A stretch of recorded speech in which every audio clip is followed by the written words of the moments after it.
राधे राधे जी। आज है 25 जुलाई 2026, दिन है शनिवार का और पावन पवित्र दिव्य एकादशी आज है। आइए श्रवण करते हैं इस वीडियो में शनिवार शनि देवता की कथा और साथ के साथ एकादशी व्रत की कथा और पीपल देवता की कथा इसी वीडियो में सुनेंगे। बस आप अंत तक बने रहें। आरंभ करते हैं। यह कथा सबसे श्रेष्ठ और अद्भुत है। सतयुग के समय में पृथ्वी पर सूर्य वंश के अत्यंत पराक्रमी और धार्मिक राजा राज्य करते थे। उनका नाम था राजा मानधाता। उनके राज्य में प्रजा अत्यंत सुखी थी, संपन्न थी, ऐश्वर्य से युक्त थी और नीति का पालन करने वाली थी तथा धर्म परायण हुआ करती थी।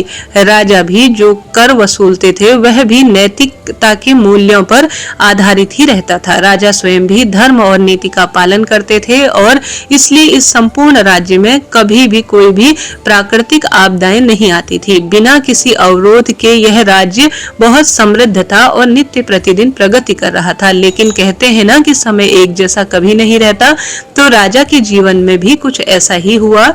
एक ऐसा समय आया जब उनकी धर्मनिष्ठा और नैतिकता पर प्रश्न खड़ा हुआ। एक समय राजा के राज्य में लगातार 3 वर्षों तक वर्षा की एक बूंद भी नहीं गिरी और इसके परिणाम स्वरूप संपूर्ण राज्य अकाल आंधी में जो है ग्रस्त हो गया। राजा ने बहुत प्रयास करवाए लेकिन वर्षा नहीं हुई और धीरे धीरे सबसे श्रेष्ठ राज्य में अन्न, फल, फूल और जल की एक बूंद भी नहीं रह गई। ऐसी परिस्थिति इस राज्य की प्रजा ने पहली बार ही देखी थी और ऐसे समय में उनका आश्रय स्थान तो केवल उनके राज्य का ही होता था।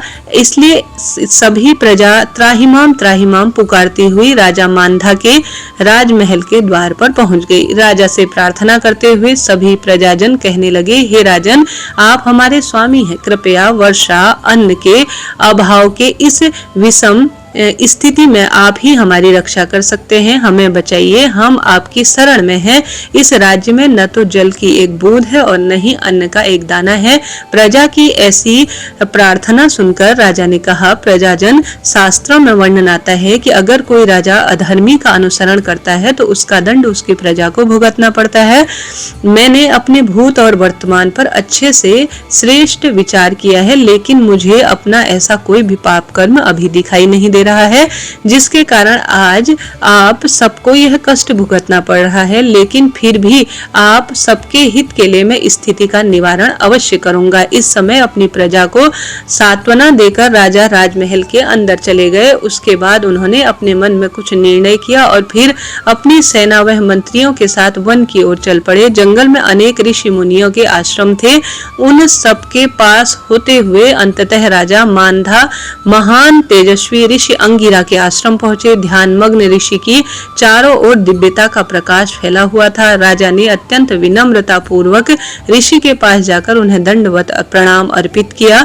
राजा को देखकर ऋषि अंगिरा ने उन्हें आशीर्वाद दिया और उनके राज्य की कुशल क्षेम के विषय में पूछा। यह सुनकर राजा ने अत्यंत विनीत भाव से ऋषि को अपनी संपूर्ण समस्या और परिस्थिति के विषय में विस्तार से बताया। राजा की ऐसी स्थिति को देखकर राजा अंगिरा ने कहा, हे राजन, वर्तमान सतयुग का समय धर्म के 4 स्तंभों पर स्थापित है। इस युग में मात्र द्विज ब्राह्मण को ही वैदिक तपस्या करने की अनुमति दी जाती है, लेकिन आपके राज्य में एक शूद्र है जो कि किसी कारण से इस समय घनघोर तपस्या में संलग्न है। उसके इस आचरण के कारण ही तुम्हारे राज्य में वर्षा नहीं हो पा रही है। इसलिए आप उस शूद्र को मृत्यु का दंड दीजिए, जिससे आपके राज्य में पुनः वर्षा हो और सुख समृद्धि का आगमन हो सके। ऋषि की ऐसी बात सुनकर राजा अत्यंत दुखी हो गए, क्योंकि वह धर्मपरायण थे। उन्होंने ऋषि से कहा, ऋषिवर, मैं एक अपराध मुक्त तपस्वी को दंड कैसे दे सकता हूँ? नहीं नहीं, यह मुझसे नहीं हो पाएगा। अगर संभव हो तो आप मुझे कोई और मार्ग बताइए। आखिर राजा की प्रजा धर्म युक्त नैतिक आचरण को देखकर अंगिरा ऋषि प्रसन्न हो गए और उन्होंने राजा से कहा, हे राजन, आप सच में प्रजा वत्सल हो। आपके लिए आपकी प्रजा बहुत श्रेष्ठ और एक समान है। आप ऐसा करिए, आप अपने परिवार और संपूर्ण प्रजा के साथ आषाढ़ माह के शुक्ल पक्ष में आने वाली श्रेष्ठ देवशयन एकादशी, जिसे पद्मा एकादशी कहा जाता है, उसके नियमों का पालन कीजिए। इस एकादशी को देवशयन एकादशी भी कहा जाता है। इसके प्रभाव से आपके राज्य में प्रचुर निश्चित रूप से धन वर्षा अवश्य होगी। आपके भंडार भी धन धान्य और समृद्धि से भर जाएंगे। राजा ऋषि अंगिरा के यह वचन सुनकर राजा संतुष्ट और प्रसन्न हुए। उन्होंने ऋषि को प्रणाम किया, कृतज्ञता व्यक्त की और फिर अपनी सेना के साथ वापस अपने राज्य में वह आ गए। जब आषाढ़ माह के शुक्ल पक्ष में देवशयन एकादशी आई तो राजा ने समस्त प्रजागण और अपने परिवार के साथ श्रद्धा, निष्ठा और नियम पूर्वक इस एकादशी व्रत का पालन किया। इस व्रत के पुण्य प्रभाव से राज्य में प्रचुर मात्रा में वर्षा हुई। फिर संपूर्ण राज्य एक बार धन धान्य से संपन्न हो गया। इस कथा का समापन करते हुए ब्रह्मा जी ने नारद मुनि जी से कहा, हे नारद, इस व्रत को समस्त जीवात्मा को मुक्ति प्रदान करने वाला व्रत समझो। यह व्रत अत्यंत पुण्यशाली है। और इस कथा का समापन करते हुए भगवान श्री कृष्ण महाराज युधिष्ठिर से कहते हैं, हे राजन, यह पद्मा एकादशी इतनी प्रभावशाली है कि जो भी व्यक्ति इस कथा को श्रवण करता है, इस व्रत का पालन करता है, दिव्य कथाओं का रसवादन करता है, वह भी पाप से मुक्त हो जाता है। इस एकादशी को देवशयन एकादशी, पद्मा एकादशी, विष्णुशयनी एकादशी, देव प्रौढ़ एकादशी, आषाढ़ी एकादशी या महा एकादशी के नाम से जाना जाता है। इस एकादशी के दिन से भगवान विष्णु अन्य देवताओं के साथ 4 मास के लिए योग निद्रा में चले जाते हैं और इस दिन से चातुर्मास का आरंभ भी होता है। इसलिए इन दिनों में कोई मांगलिक कार्य, यज्ञ, विवाह, गृह प्रवेश इत्यादि में देवताओं की आहुति नहीं दी जाती। लेकिन इस देवशयनी एकादशी के पीछे और चातुर्मास के पीछे सिर्फ धार्मिक कारण ही नहीं है, अभी तो हमारे स्वास्थ्य से जुड़ा हुआ वैज्ञानिक कारण भी है। और यह कारण यह है कि इस समय के दौरान सूर्यदेव दक्षिणायन में भ्रमण करते हैं और यह समय वर्षा ऋतु का माना जाता है। इसलिए हमारे शास्त्रों का विचार यह है कि इन दिनों में मनुष्य अनेक भौतिक कार्यों में कम से कम अपना समय दे और अधिक से अधिक समय अपनी आध्यात्मिक उन्नति के लिए प्रयास करता रहे। इस समय के दौरान शारीरिक बीमारी और स्वास्थ्य संबंधी समस्याएं भी आती हैं और इसलिए इस चातुर्मास के अंदर उपवास का पालन करने के लिए कहा जाता है। प्रत्येक मास में कोई ना कोई चीज छोड़ी जाती है और जैसे कि आप जानते होंगे कि प्राचीन समय में सन्यासी और तपस्वी भी इस 4 मास के दौरान किसी भी स्थान पर भ्रमण नहीं करते थे और मात्र एक ही स्थान पर रहकर अधिक से अधिक हरि कथा और हरि कीर्तन किया करते थे।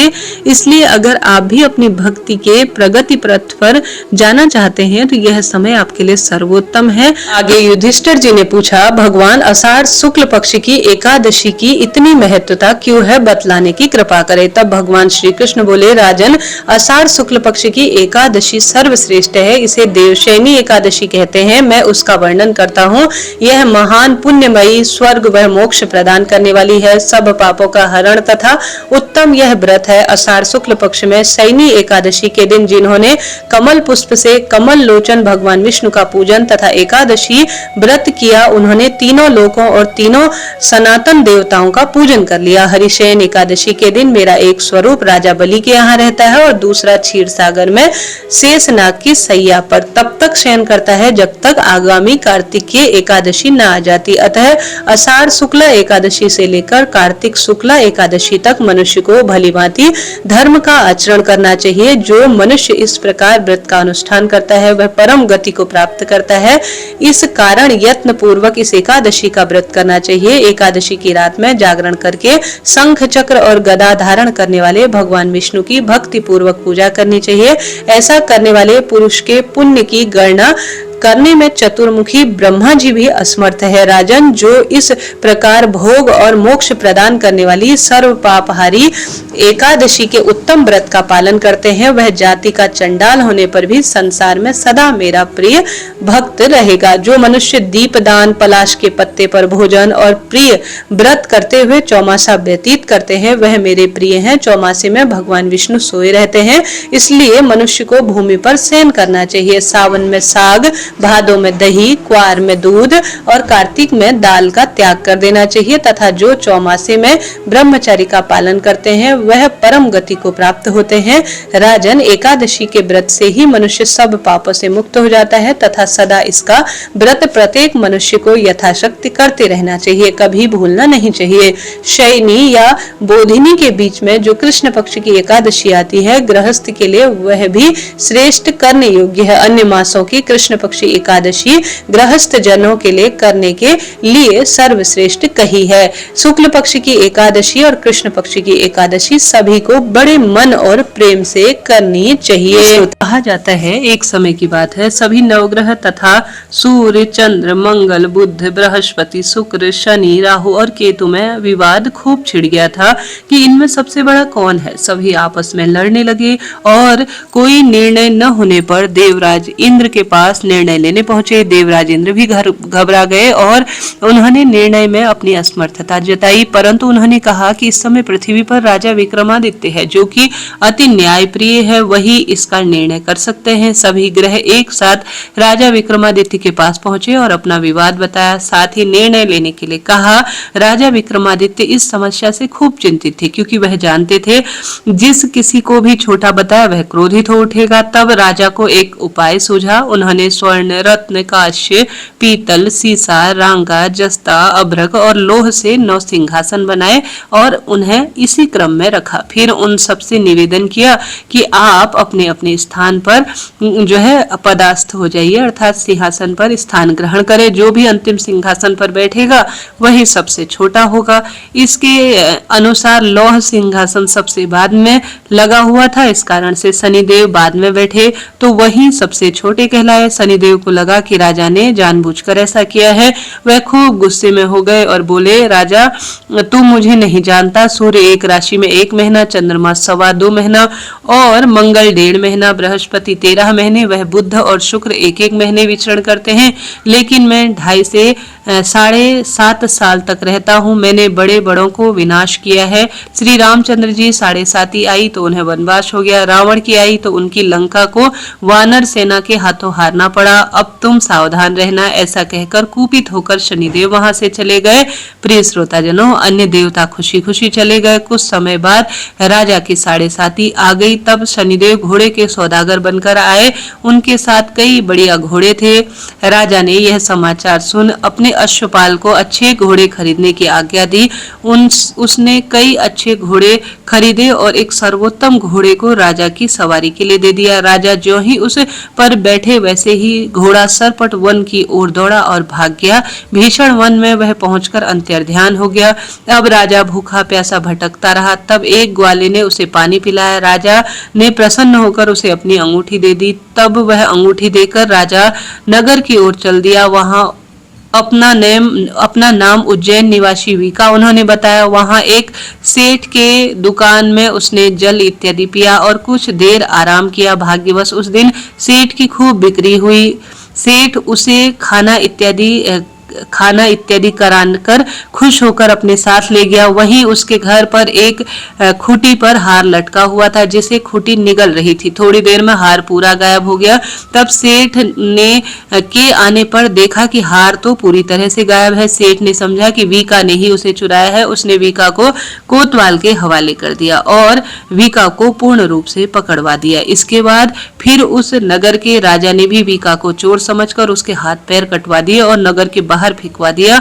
वहां एक तेली तेल निकाल रहा था जिससे उस पर खूब दया आई और उसने वीका को अपनी गाड़ी में बैठाया। वह अपनी जीभ से बैलों को खूब हाँक रहा था। उसी समय राजा की शनि की जो दशा थी वह खत्म हो गई थी। वर्षा ऋतु आने पर राजा मल्हार गाने लगा। राजा जिस नगर में था वहां की राजकुमारी मन भावनी को उसका गाना इतना पसंद आया ना कि उसने मन ही मन उसे जो है ब्याहने का अपने मन में प्रण ले लिया और उस राग गाने वाले से ही विवाह करेगी ऐसा सोच लिया। राजकुमारी ने दासी को राग गाने वाले को ढूंढने के लिए भेजा। दासी ने बताया कि वह एक चौरंगिया है अर्थात अपाहिज है, परंतु राजकुमारी नहीं मानी। अगले ही दिन से उठते ही वह आमरण अनशन पर बैठ गई कि विवाह करेगी तो उसी के साथ करेगी। बहुत समझाने पर भी राजकुमारी नहीं मानी तो राजा ने उस तेली को बुला लिया और विवाह के लिए तैयारी करने को कहा। फिर उसका विवाह राजकुमारी से हो भी गया। तब एक दिन सोते हुए स्वप्न में शनिदेव ने राजा से कहा, राजन देखा तुमने मुझे छोटा बताकर कितना दुख झेला है। तब राजा ने उनसे क्षमा मांगी और प्रार्थना करते हुए कहा कि हे शनिदेव, जैसा दुख मुझे दिया है किसी और को मत देना। शनिदेव मान गए और कहा कि जो मेरी कथा पढ़ेगा और व्रत करेगा, शनि संबंधी दान करेगा, उसे मेरी दशा का कोई दुख नहीं होगा। जो भी व्यक्ति रोज मेरा ध्यान करेगा और चींटियों को आटा डालेगा, उसकी सभी मनोकामनाएं पूर्ण होंगी। और शनिदेव ने राजा को हाथ पैर भी तुरंत ही वापस दे दिए। प्रातःकाल आंख खुलने पर राजकुमारी देखा तो वह बड़ी आश्चर्यचकित हुई। वीका ने उसे बताया कि वह उज्जैन का राजा विक्रमादित्य है। सभी अत्यंत प्रसन्न हुए। सेठ ने जब सुना तो वह राजा के पैरों पर गिरकर क्षमा मांगने लगा। राजा ने कहा कि यह तो शनिदेव का क्रोध था, जिससे इसमें किसी का कोई भी दोष नहीं है। सेठ ने फिर से निवेदन किया कि मुझे शांति तभी मिलेगी जब आप मेरे घर चलकर भोजन करेंगे। सेठ ने अपने घर नाना प्रकार के व्यंजनों से राजा का सत्कार किया। साथ ही सबने देखा जो खूंटी हार निगल रही थी वही उस हार को अब उगल रही है, अर्थात उगल रही है। सेठ ने अनेक मोहरें देकर राजा को धन्यवाद किया और विदा किया। सेठ ने राजा से अपनी कन्या श्री कौरी से विवाह करने का और निवेदन किया। राजा ने शहर से इसे स्वीकार किया। कुछ समय बाद राजा अपने दोनों रानी मनभावनी और श्री कौरी को उपहार सहित संपूर्ण मान सम्मान से अपनी नगरी उज्जैन चल दिए। वहां राजा के राज्यवासियों ने सीमा पर उनका खूब आदर सत्कार किया। सारे नगर में दीपमाला बनाई गई। राजा ने घोषणा की कि मैंने शनिदेव को सबसे छोटा बताया है, जबकि शनिदेव ही सबसे बड़े हैं, उनकी पूजा ही सर्वोपरि है। तब से सारे राज्य में शनिदेव की पूजा और कथा और व्रत होने लगे। सारी प्रजा खुशी और आनंद के साथ जीवन बताने लगी। जो कोई भी शनिदेव की इस कथा को पढ़ता सुनता सुनाता है, शनिदेव उस पर खूब कृपा बरसाते हैं। और शनिदेव न्याय के देवता है, जो जिस स्वरूप में कर्म करता है तुरंत ही न्याय और कर्म के फल देता उसे सब कुछ प्रदान करते हैं, उसके सारे दुखों को दूर करते हैं। व्रत के दिन इस कथा को अवश्य से ही पढ़ना चाहिए। प्रेम से बोलिए शनिदेव भगवान की जय। पीपल पेड़ में त्रिदेवों का वासा माना जाता है। ऐसे में इन सर्वश्रेष्ठ दिनों में पंच देवी देवताओं का ध्यान कर पीपल देवता को नमस्कार कर इन कथा का श्रवण किया जाए तो अनंत अनंत गुना लाभ मिलता है। शास्त्रों में लिखा गया है कि एक ब्राह्मण और एक ब्राह्मणी थे। उनके घर में किसी भी तरह की कोई भी कमी नहीं थी, बस दुख इस बात का था कि कोई भी उनके संतान नहीं है। ब्राह्मण और ब्राह्मणी नियम से रहते थे। दोनों का नियम था कि वह रोज पीपल वृक्ष को सींचने जाया करते थे। पीपल सींचने के लिए वह घर से कोसों दूर जाया करते थे। समय बीतता गया लेकिन उनका यह नियम नहीं बदला। वह दोनों नियमित रूप से यही प्रभु जी से प्रार्थना करते कि प्रभु जी हमारा नियम कभी न टूटे। भगवान को भोग लगाते थे। अब बुढ़ापा भी खूब नजदीक आ गया था, इसलिए कोसों दूर जाकर पीपल को सींचना उन्हें थोड़ा सा परेशान करने लगा और इतना काम भी नहीं हो पाता था। तब ब्राह्मणी अब थक सी जाती थी और ब्राह्मणी के अभी कोई संतान थी नहीं। बूढ़े हुए तो ब्राह्मणी सोचती थी कि हमारे कैसे पार लगेगी, हमारे तो कोई बेटा बहू भी नहीं है जो थोड़ा बहुत काम कर ले और हमें थोड़ा सा आराम भी दे और हमारा नियम भी ना टूटे। इस तरह सोचते सोचते बहुत चिंता करती और थक जाती थी। घर भी पीपल वृक्ष से कोसों दूर था। आने जाने में खूब परेशानी होने लग गई थी। अब वापस घर आते और घर के भी काम निपटाते थे। दोनों ब्राह्मण और ब्राह्मणी पीपल सींचने के साथ भगवान विष्णु और लक्ष्मी जी की विशेष पूजा भी करते थे। अब तो ब्राह्मण बहुत ही ज्यादा उदास और ब्राह्मणी भी परेशान रहने लगी और सोच में पड़ गई। यह सब देखकर ब्राह्मण बहुत अधिक दुखी रहता कि उसकी ब्राह्मणी बहुत अधिक परेशान है और ब्राह्मण कहता कि अब बहू तो ले आऊं, परंतु ब्राह्मण कहते अरे भगवान कोई हमारे पुत्र ही नहीं है तो बहू कहाँ से लाऊं। तब ब्राह्मण कहते हमारे पास संपदा की तो कोई कमी नहीं है, बस एक बहू कहीं से आ जाए तो सब काम हो जाए। तब ब्राह्मण ने सोचा और ब्राह्मणी से कहा, ठीक है, तुम थोड़ा सा आटा ले आओ और उसे एक पोटली में बांधो। और ब्राह्मण ने उस पोटली को 4 सोने के सिक्के भी डाल दिए और ब्राह्मण बहुत दूर ढूंढने के लिए इस पोटली को लेकर चला गया। ब्राह्मण चलते चलते कहीं दूर गांव में गया तो ब्राह्मण किसी गांव में पहुंचा। वहां लड़कियां मिट्टी से खेल रही थी और घर बना रही थी। ब्राह्मण वहीं बैठ गया, उन लड़कियों को खेलता हुआ देखने लगा। ब्राह्मण ने देखा कुछ लड़कियां तो घर बना रही हैं, कुछ उन्हें तोड़ रही हैं, लेकिन उनमें से एक लड़की अपना घर नहीं तोड़ती है। उस लड़की की सहेली से कहती है कि तू भी अपना घर तोड़ दे। तब वह लड़की कहती है, नहीं, मैं अपना घर नहीं तोड़ूंगी, यह घर बड़ी मुश्किल से बनता है तो मैं इसे कैसे तोड़ सकती हूँ। ब्राह्मण को वह लड़की खूब पसंद आई। सब लड़कियां खेल खत्म करके अपने घर चली गई। ब्राह्मण उस लड़की के पीछे पीछे चलने लगा। फिर वह ब्राह्मण उस लड़की से कहते हैं कि बेटी, मैं 2 दिन से भूखा हूँ, क्या तुम मुझे खाना बनाकर दे सकती हो? तो लड़की कहती है, ठीक है, आप मेरे घर चलिए। ब्राह्मण उनके घर जो है उनके साथ साथ चल दिया। घर पहुंचकर उस लड़की ने अपनी माँ से कहा, माँ, यह ब्राह्मण देवता आए हैं, यह 2 दिन से भूखे प्यासे हैं, आप इन्हें कुछ खिला दो ना। तो माँ कहती है, बेटी, मैंने तो खाना खा लिया है, अब घर में कुछ भी नहीं है। तब लड़की ने ब्राह्मण देवता से कहा, हमारे घर में तो खाने के लिए कुछ भी नहीं है, आटा भी नहीं है, हम आपको भोजन नहीं करा सकते। तो ब्राह्मण ने कहा, बेटा, आटा तो मेरे पास पड़ा है, बस तुम इससे भोजन बनाकर और 2 रोटी मुझे दे दो, मुझे खूब भूख लगी है, मैंने 2 दिन से कुछ भी नहीं खाया। लड़की ने कहा, ठीक है, मैं बना देती हूँ। वह आटा ले गई और अपनी माँ को दे देती है। माँ ने जैसे ही आटा छाना तो उसमें से 4 सोने की मोहरें निकलती है। सोने की मोहरें देखकर वह अपनी बेटी से कहती है कि यह ब्राह्मण देव को दे दो। लड़की ब्राह्मण देव को मोहरें दे देती है। तो ब्राह्मण कहते हैं, बेटी, तुम इसे रख लो, हमारे पास तो बहुत पैसा है, हमारे पास धन संपत्ति की कोई कमी नहीं है। लड़की को सिक्के अपने पास रखने के लिए उसने दे दिए। इतने में लड़के के पिता भी आ जाते हैं। फिर दोनों में बातचीत होती है। ब्राह्मण खाना खा लेते हैं। लड़की के पिता सोचते हैं यह ब्राह्मण तो बहुत अमीर है। फिर लड़की के पिताजी उस ब्राह्मण से पूछते हैं कि ब्राह्मण देव, आप आगे कहाँ जा रहे हैं? ब्राह्मण कहते हैं, मैं अपने बेटे की शादी के लिए बहू ढूंढने जा रहा हूँ, मेरा बेटा काफी पढ़ा लिखा है, 12 वर्ष बाद वह अब लौटने ही वाला है। लड़की के पिता ने विचार किया कि यह ब्राह्मण तो बहुत धनवान है और मेरी भी बेटी है, मेरी बेटी की शादी क्यों ना इसके बेटे से हो जाए, तो वह बहुत ही अच्छा समय हमारा आ जाएगा। तब लड़की के पिता ने कहा, अगर आपको ठीक लगे तो आपके लड़के का विवाह मेरी बेटी से करा देना चाहिए। यह सुनकर ब्राह्मण देव तैयार हो गए। तब ब्राह्मण ने शकुन के तौर पर एक नारियल और 1.25 रुपए दिए। फिर ब्राह्मण देव ने कहा, मेरा बेटा तो 12 साल बाद अब आने ही वाला है। फिर उन्होंने कहा, कोई बात नहीं, और ब्राह्मण वापस घर लौट आया। घर आकर ब्राह्मण ने सारी बात ब्राह्मणी को बता दी। कुछ समय पश्चात ब्राह्मणी ने ब्राह्मण से कहा कि आप विवाह कर उस लड़की को घर ले आओ। तो ब्राह्मण ने कहा, ठीक है, कोई चिंता की बात नहीं है, शादी कैसे करेंगे? तो ब्राह्मण ने कहा, खांडे के साथ विवाह कर दो। तब ब्राह्मण अपनी बहू को लेने के लिए उसके घर गया और उन्होंने लड़की के माता पिता से कहा, मेरा पुत्र तो 12 वर्ष के बाद करीब करीब आ ही जाएगा, आप चाहें तो एक तो इस घड़े के साथ इसका विवाह कर सकते हैं। लड़की के माता पिता भी इस बात पर राजी हो गए। इस तरह लड़की का विवाह घड़े के साथ करा दिया गया। वह बहू बनकर उनके घर आ गई। बहू घर का सारा काम करती, खाना बनाती और ब्राह्मण ब्राह्मणी पीपल सींच कर आते तो पूरे घर का सुंदर तरीके से काम किया हुआ उन्हें मिलता। ब्राह्मण ब्राह्मणी भी इस कार्य से बहुत खुश हो गए। एक दिन की बात है, ब्राह्मणी के घर में आग खत्म हो गई। तब बहू पड़ोसन के वहां आग लेने के ले गई। उसने कहा, मुझे थोड़ी सी आंच दे दो, मेरे सास ससुर आने वाले होंगे, मुझे जल्दी से उनके लिए भोजन तैयार करना है। तब पड़ोसन ने कहा, तुम किसकी बहू हो?